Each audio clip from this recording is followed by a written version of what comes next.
you should be paying attention to AI if you want to stay in business, right? It's kind of like, if we look back at the internet, companies had 5, 10, 15 years to decide how they were going to use the internet as a company, figure it out. You don't have 5, 10, 15 years with AI. You got a couple more months, maybe a year or two. If you aren't using AI, everyone else is going to be lapping you and you are going to struggle to stay in business.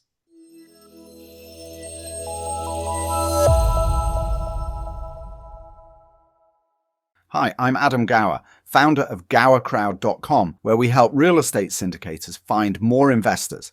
Welcome to the Easy Win AI Real Estate Show, exploring AI's impact on the real estate industry. Each episode offers practical tools, competitive AI strategies, and expert insights. For essential news and updates, visit easywin.ai and sign up for our free newsletter with actionable how-tos like how I added hours to my day by creating this clone of me you're watching and listening to right now. easywin.ai, the only newsletter you need on real estate and AI. All right, back to the real me. By the way, these clones are really cool. We have a client who is uncomfortable on video. And yet we want to produce, or he wants us to produce, some videos of him explaining his deals and his investment thesis, etc. So we're going to clone him and create all the content that we need just by uploading text. It's going to be very cool. Okay, so today's podcast is with, oh my goodness, this guy is amazing. Jordan Wilson of the Accelerant agency. Jordan is a content production machine and an incredible expert on how to apply AI in your daily life. I mean, this guy dives super deep into some stuff. So what you're going to hear today is a rapid fire in a list of ways that you can actually apply AI that are easy wins, but actually do require a little bit of work to get them into place. If you're interested in figuring out exactly how to do that, just let me know. Send me an email at adam@GowerCrowd.com. We'll figure it out for you. We'll help you set it up. But Jordan has a podcast that goes out every single day.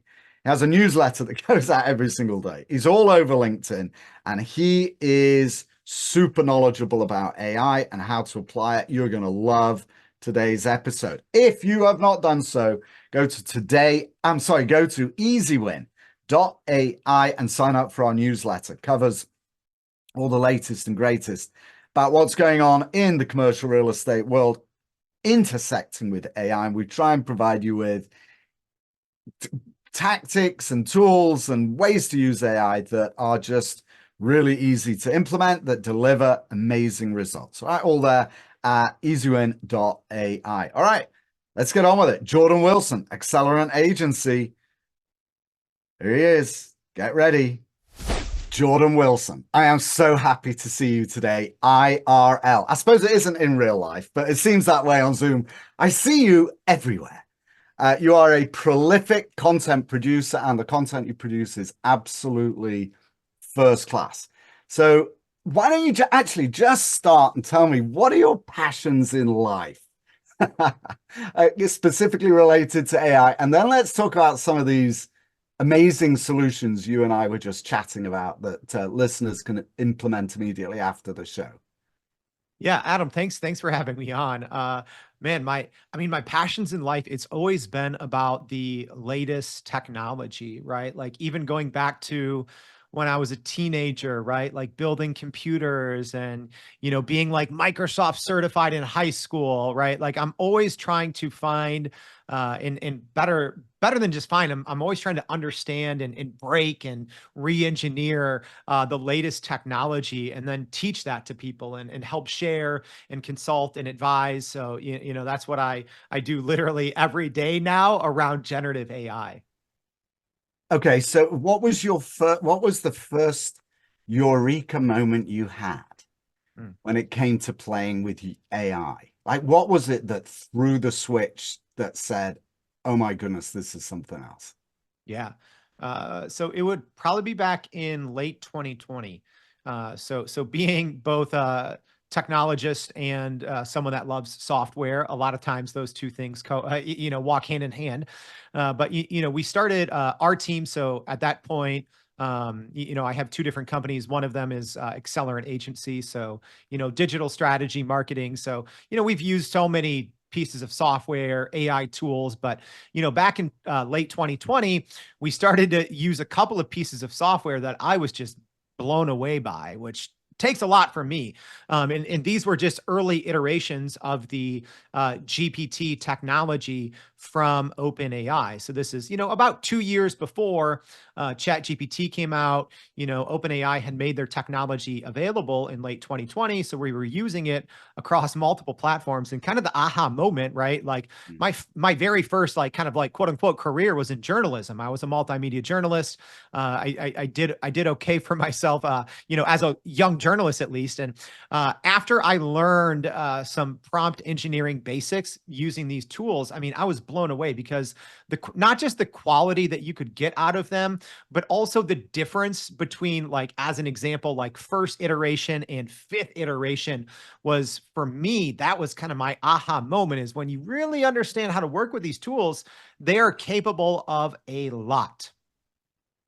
What kinds of things did you realize could be done that kind of threw that switch for you?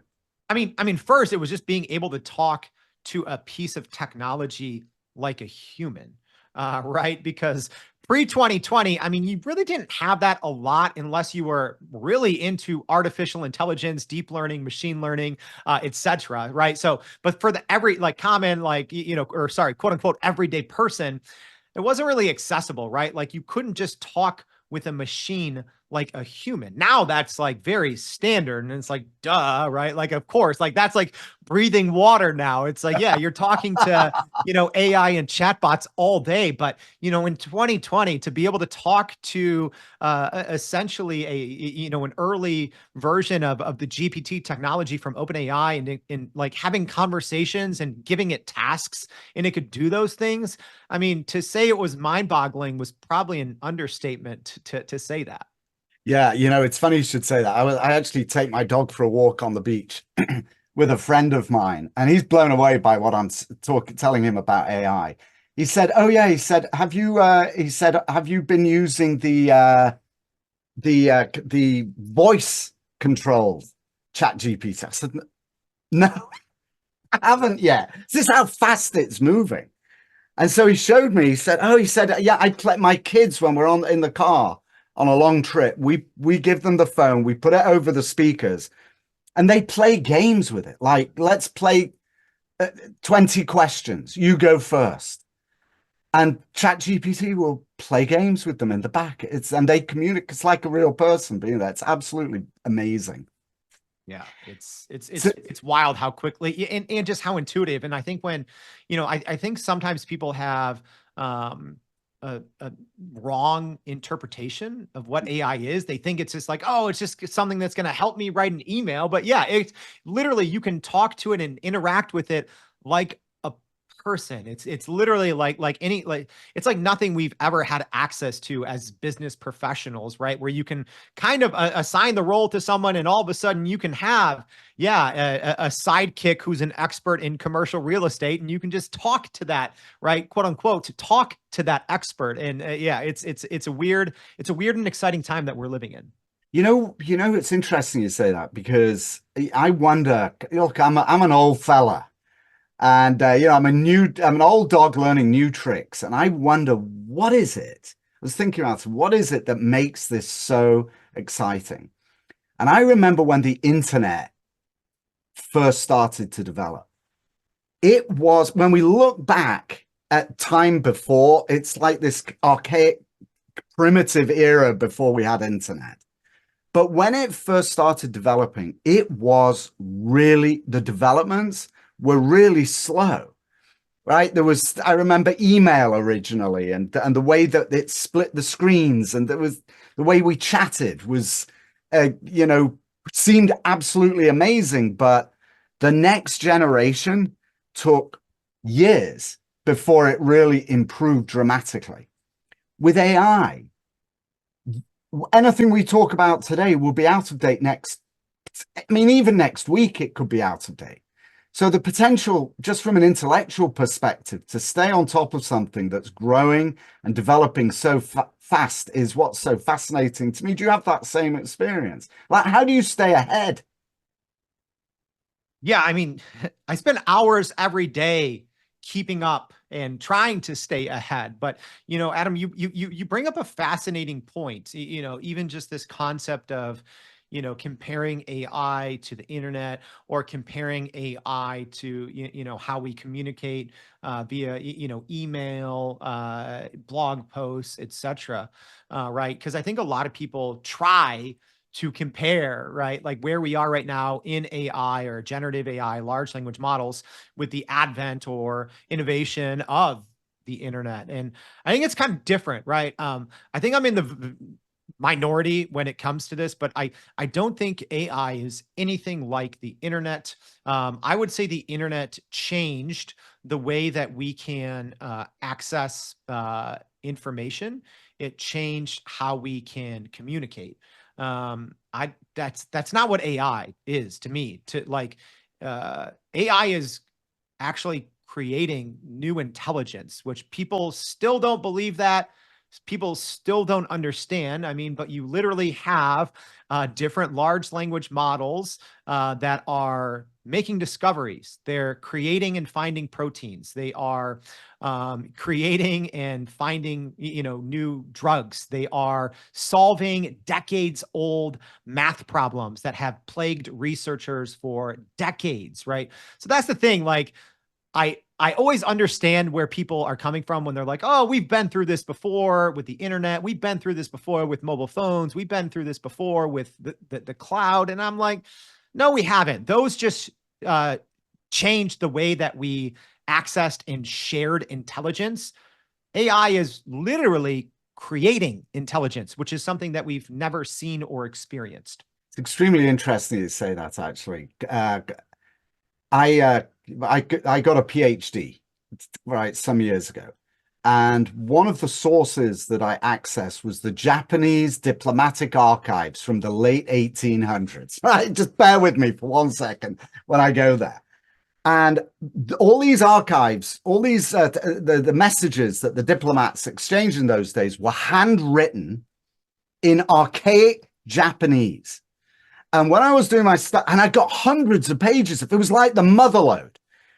But you know what, Jordan? I couldn't find anybody that could read these because, one, it was handwritten, which makes it incredibly difficult to read anyway in Japanese. And two, even if you could penetrate the handwriting, you then also had to be an expert in old Japanese language. And I couldn't find anyone.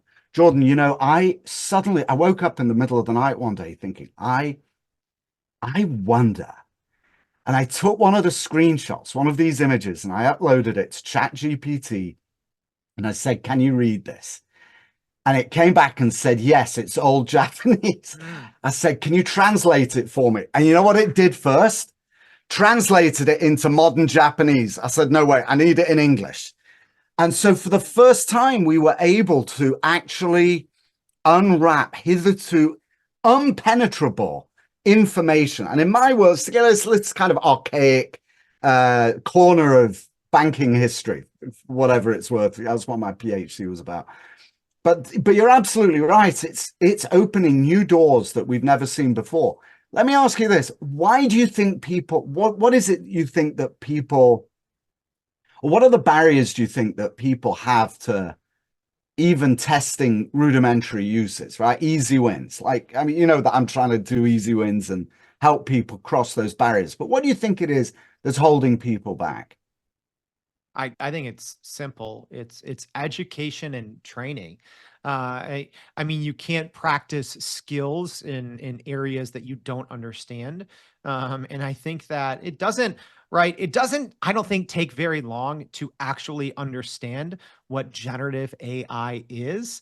Don't get me wrong, it takes me very long time to understand it at a high level, but to understand the basics people just skip over that. They're like, it's just some magic machine, right? But if you really want to start using it, which you have to, right? There's no option. The future of work is generative AI. Like, I mean, look at Apple, Microsoft, Amazon, every single company that controls how we work, they're going all in on AI. So you don't have a choice, right? But so many people skip over education, and they skip and companies skip over training. I like everyone just rushes to try and save more time. Oh, let me just squeeze a little more juice out of the lemon, right? But you're not even understanding what juice is or what a lemon is. You have to start at the basics, because otherwise, no amount of practice or easy wins is actually going to resonate if you still don't understand what the heck is going on. I think you nailed it in the first 3 words that you said: education and training. Right? You just in a way, you kind of need somebody to guide you through it and to just open the doors. It's like Aldous Huxley's book, Doors of Perception. The doors of perception. His thesis was that the 5 senses don't allow information in, but because our brains are so limited, they actually are closed. So not too much information comes in.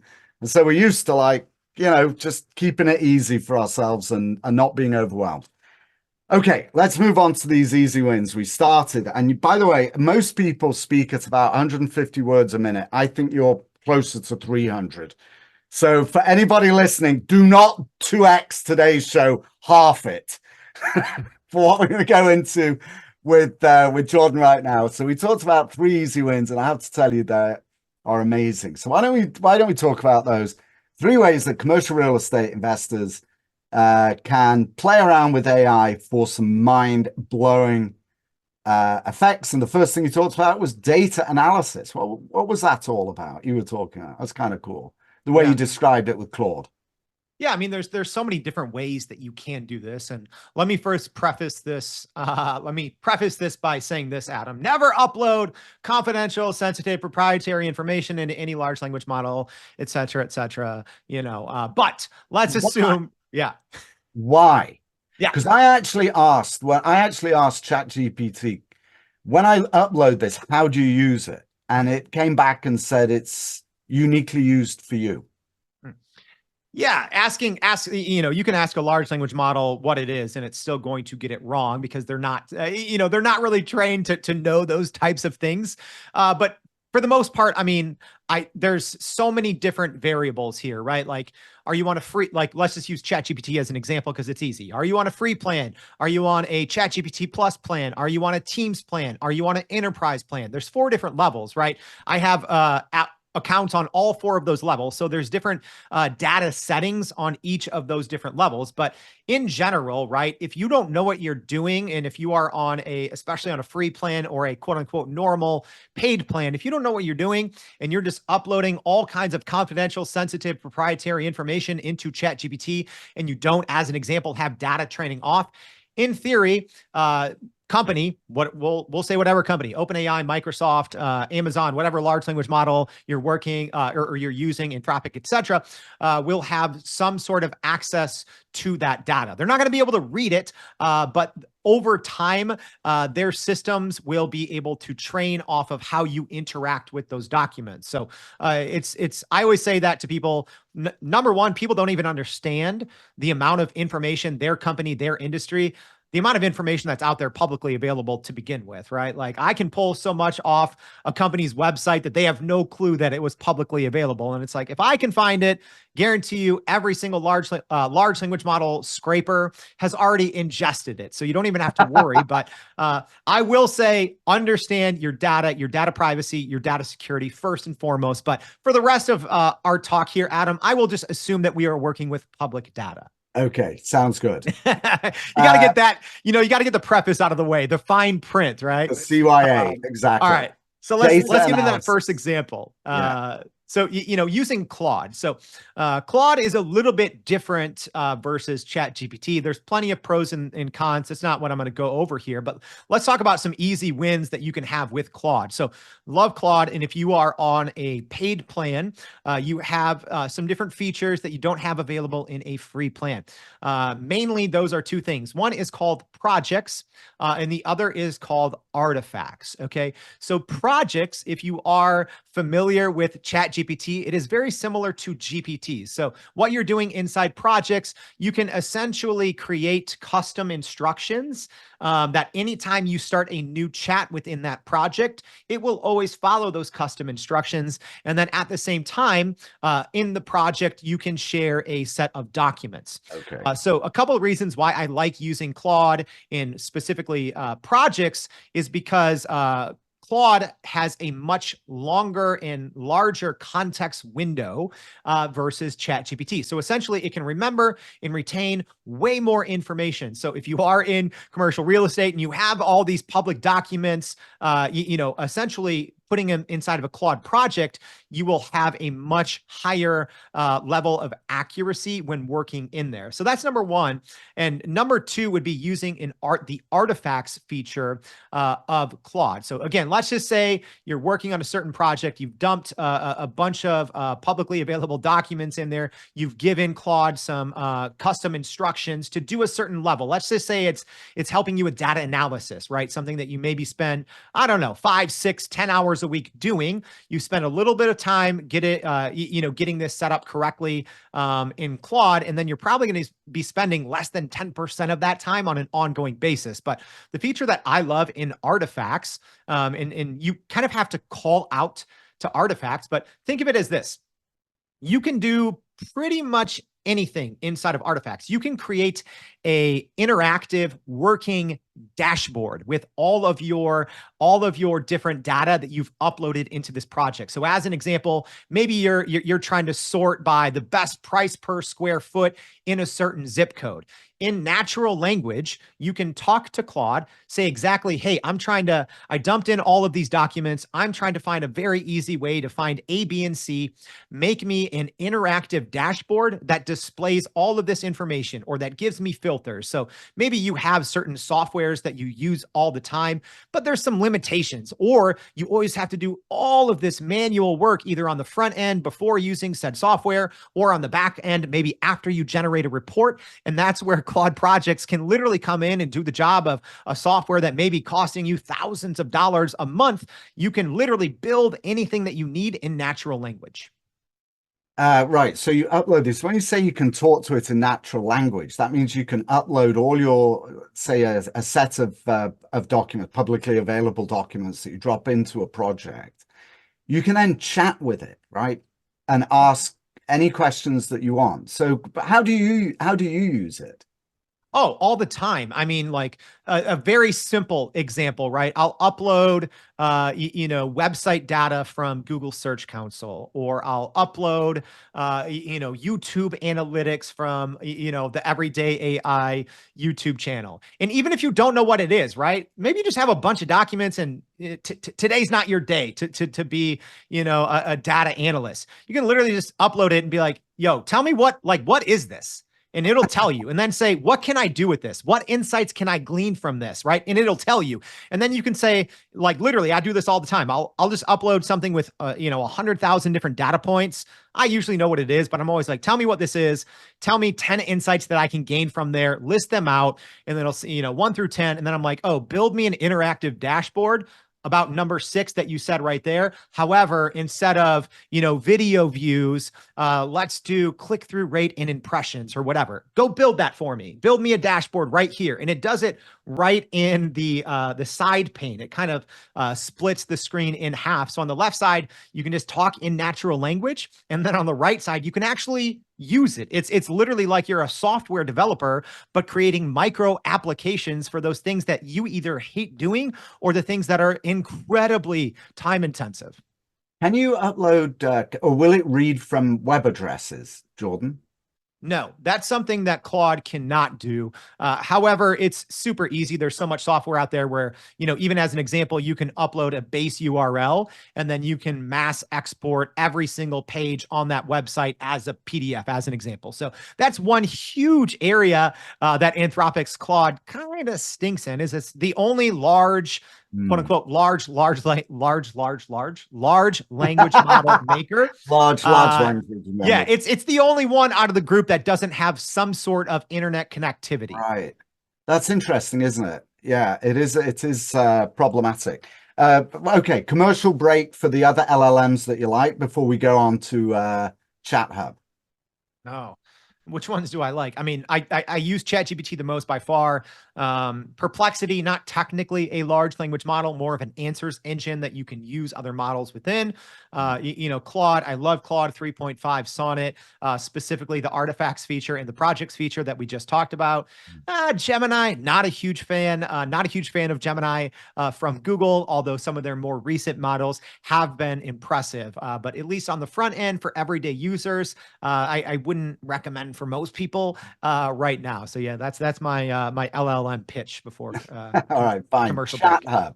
Next easy win. You talked about ChatHub. What's that, and how do real estate investors Yeah. use that? ChatHub is a great little piece of software. The thing I like about it is it's not something that has a monthly cost either. So I think it's a one time you pay, I don't know, 40 or 50 bucks, something like that. And then you essentially bring your own keys, right? So that's why it's technically, you don't keep paying for it, but as an example, myself, and I'm sure maybe AI enthusiasts who are in the commercial real estate industry, they probably have subscriptions to a Chat GPT or to a Claude or to a Perplexity or to a Google, right? I have subscriptions to literally all of them. So then what I can do is essentially take an API key. This might sound, technical. It's really not. It's if you can copy and paste, that's all you do. But essentially it tells the ChatHub application, hey, this is how you can, quote unquote, use it for free. We're just using your account, but in their interface.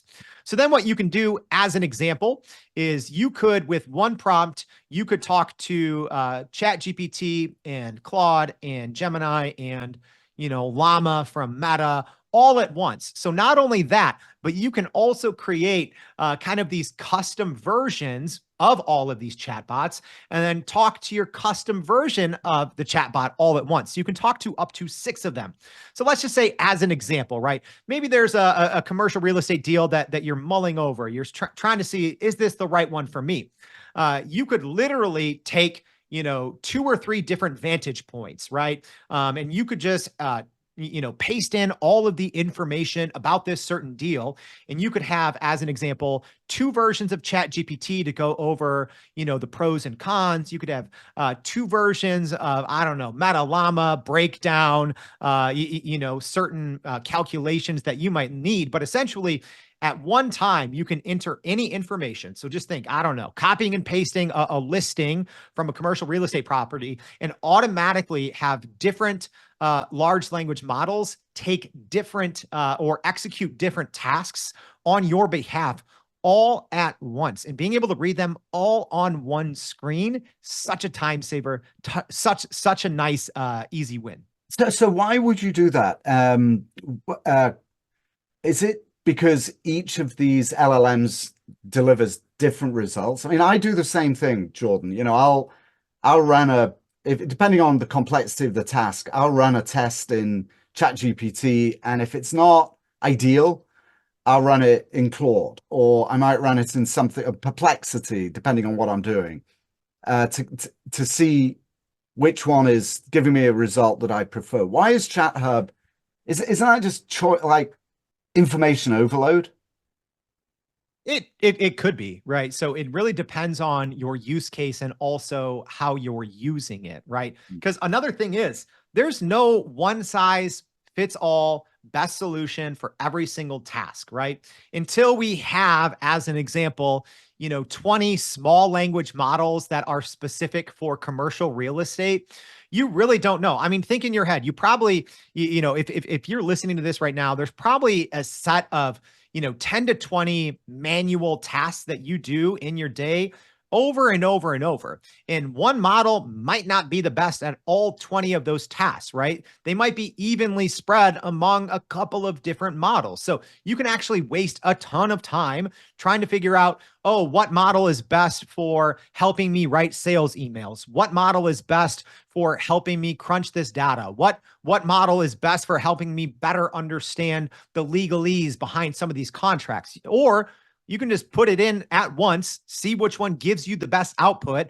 Then you can, in natural language again, then you can go create customized versions of those within ChatHub. So you could even, as an example, right, because we kind of talked about GPTs, right, which is just essentially a customized version of ChatGPT that you can create for yourself. You could create 6 different versions of quote unquote chat GPT as a custom AI bot inside of ChatHub and you can chat with them all at once. So it could execute 6 different tasks all within GPT at once. So maybe let's just think of it like this. Okay, we have our landing page copy, email copy, pulling out data and making a table, right? Maybe there's this constant task that you do on a single property. You could do them all at once, up to 6 things at once. God, it's just extraordinary, the power of this. My mind, I mean, is boggling just thinking about this. As I go through the things that I have to do, and as extraordinarily or as productive, as I have become, the idea that I can 10x that productivity with these kinds, it's just beyond comprehension, really, how incredible it is. All right, let's move on to the last one, Castmagic. Oh my goodness. So I introduced my team to that. I might have heard you talking about it on a podcast, actually. Yeah. So I checked it out. We got an account. I turned my crew onto it. Oh my goodness. They will not let go. So tell me, what is Castmagic? Why do you like that? Yeah, I've been a Castmagic customer since they launched. So literally when they launched, we subscribed right away, and it's a fantastic tool. I talk about it a lot. So a couple of reasons why I like it, and well, maybe this. Let me actually just start at the end. What does it do? Yes. So it started as essentially a podcast software, but I think it is so much more. It is so much more than that now. So essentially, you can upload any audio file. You can even upload YouTube URLs, and it automatically transcribes either that piece. That you can upload an MP3 or a WAV file, or you can drop in a YouTube URL. So it automatically transcribes it.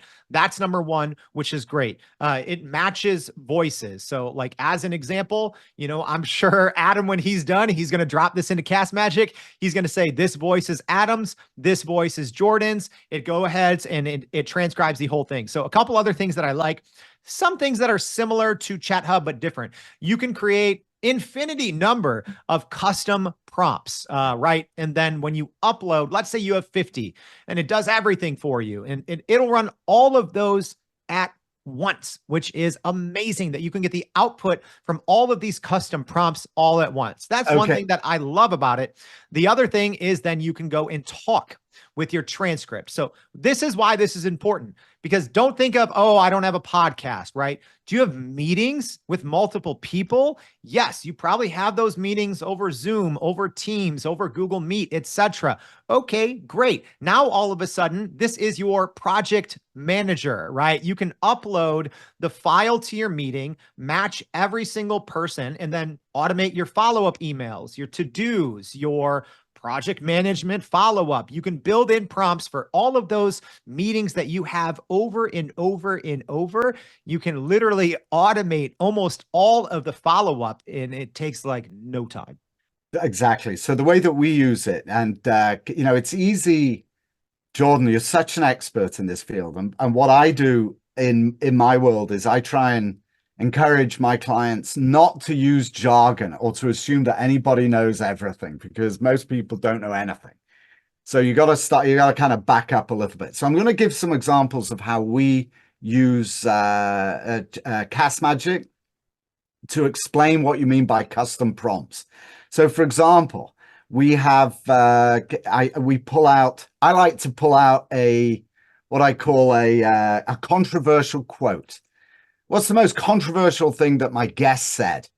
Right? Because those are always impactful, or an impactful quote. Give me a quote. Another thing that we do is we create show notes, produce show notes, and then we've structured it. We want it structured exactly this way. Another thing that we do is I usually ask 3 questions at the end that I'll ask you. What are the guests' answers to the 3 quotes, and make it short, brief, and impactful, right? Or 3 questions at the end. And when you upload, the second you upload it, all of this work is done. It's all done. It's incredible. So how do you use it for your podcast, or do you use it for, do you have other uses like, trawling YouTube for educational content? How else do you use it? Spying on others, as they say. How do you use it? Yeah, I mean, literally. So our podcast, it's also a live stream. So normally by the time I'm done with the live stream, I usually chat with the guest for, I don't know, 5 to 15 minutes afterwards. By the time I'm done with that, my colleague has already put it into Castmagic. And this sounds weird, but a lot of times, like I write our newsletter. So we have a daily newsletter as well. So I'll interview a guest. I'll usually chat a little bit after. All of a sudden, I'm distracted. I have another meeting. And then an hour and a half later, I'm trying to write the newsletter for the podcast. And I'm like, yo, like, how did I forget all of the specifics of this conversation I just had an hour or 2 ago? So we literally use it every day. And it is, especially for me, it is extremely valuable as someone that talks way too much, right? Like I would even put myself on 2x. I'll just throw that out there. I won't put me on half speed, but I forget so much. So even just the ability to instantly go back and talk with my conversation and be like, oh, what was it that Adam said about how he used Castmagic? Because I'll probably forget that, because I ingest so much information because of generative AI now. I ingest more information. I create more content, which also means I forget more, right? Which is terrible if you don't have a generative AI backup plan in place. So Castmagic is just our backup plan. And I find myself going back to old episodes all the time and talking with the episodes. That's another thing I love, is you can talk with a transcript. So, oh, what did Adam say in that meeting last week about that new deal? I don't know. Let me go back and talk, right? Like in a chat. So that's another great use case. But yeah, we use it every day. It's like having a super intelligent assistant with perfect memory, almost. You just ask any question, there it is. Instantly, it gives you the answer. Yeah, it is what I aspire to be, a little smarter and remembering more. John, let's wrap up with my 3 sign-off questions, if you don't mind. The first one, okay, you've already answered this question, but in the context of my 3 last questions, why should real estate investors or people in the real estate industry, really anybody, be paying attention to AI today? Yeah, I'll give a very direct and brash answer. Well, you should be paying attention to AI if you want to stay in business, right? It's kind of like, if we look back at the internet, companies had 5, 10, 15 years to decide how they were going to use the internet as a company, figure it out. You don't have 5, 10, 15 years with AI. You got a couple more months, maybe a year or 2. If you aren't using AI, everyone else is going to be lapping you and you are going to struggle to stay in business. Second of my last 3 questions. All right. So again, you've already preempted all my questions. But the second one, what is the tool that you use the most? I think you said ChatGPT, but what do you use the most on a daily basis, and how do you use it, Jordan? Yeah, for sure. I would say ChatGPT. I've mentioned the 3 that I probably use the most. It would be ChatGPT, Claude, and probably Perplexity and Castmagic. But ChatGPT, use it every day. I use it to research a lot. People don't know this, but ChatGPT has a great feature built in called Browse with Bing. It used to be complete hot garbage. Since like April, it is fantastic. It is similar-esque to Perplexity, but Browse with Bing, the Browse with Bing version or mode inside of ChatGPT is great for doing quick research. And the better you are at prompt engineering, combine that with essentially an online research assistant that is fast and never sleeps. That's why I live inside of ChatGPT. What is, how do you use it then, actually? Sorry, but what is it with Bing? Not Sing Like Bing, it's something else.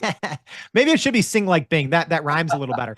No, so browse with Bing is just ChatGPT's internet capabilities. Okay. So usually ChatGPT will decide on its own if it uses browse with Bing or not based on what you're asking. Essentially, it'll say, "Do I have this in my knowledge base? Yes or no?" And if not, it may or may not use browse with Bing. But you can just tell ChatGPT, "Hey, go find 10 trends that are happening in quarter 3 in commercial real estate 2024," and it'll go browse a bunch of websites and come back and give you the most up-to-date information.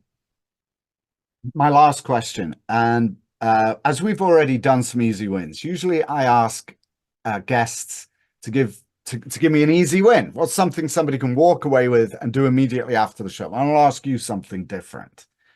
What is the most sophisticated thing that you have seen and actually worked on yourself with AI?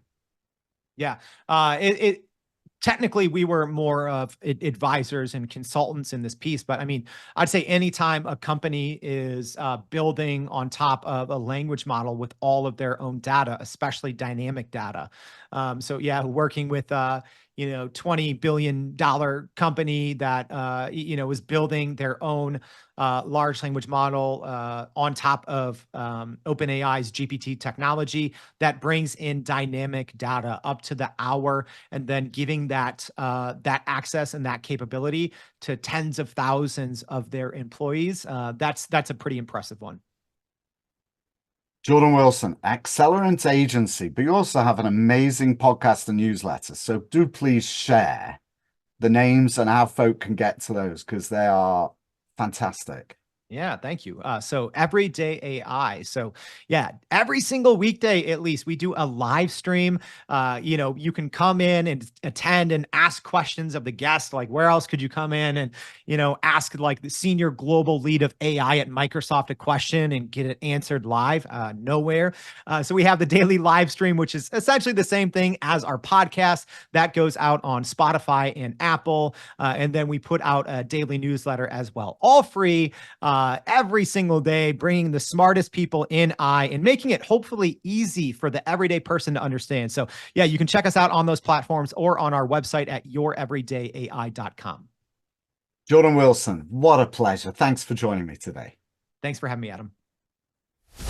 All right, that was Jordan Wilson of the Accelerant Agency. What an amazing guy, right? He's just such a powerhouse. Goodness me.